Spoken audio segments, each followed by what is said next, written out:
Өмірімізде сетевой компаниялар толып кеткен.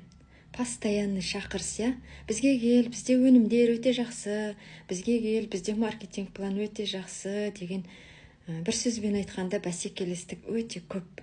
Көп сетевиктар қандай да бір рангқа өсіп алады да, болды, сосын ары қарай тоқтайды, өсе алмайды, әрі қарай өсе алмай отырады.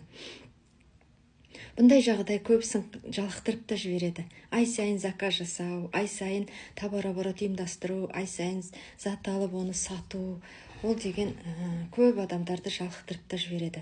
Бірақ көбісі сол сетевойдан кете алмай, сол сетевойдың сатушы болып та отыра береді, жылдап отыра береді. Ай сайын осылай товар оборот жасаудан, яғни продукция алып сатудан өздерінің бизнесін больницаға айналдырып жібереді.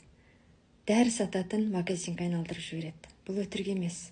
Ерте ме, кеш пе, олар өздерінің продукцияларының бағасы өз бағасынан бірнеше есе жоғары екенін түсінгенде тура осында келетін болады.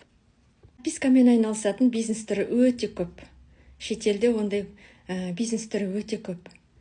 Бұл жерлерде, бұндай бизнесте ешқандай міндеттеме жоқ. Өнім ал, өнім сат деген міндеттеме жоқ. Бұндай бизнес түрі нарықты өзгертіп жатыр.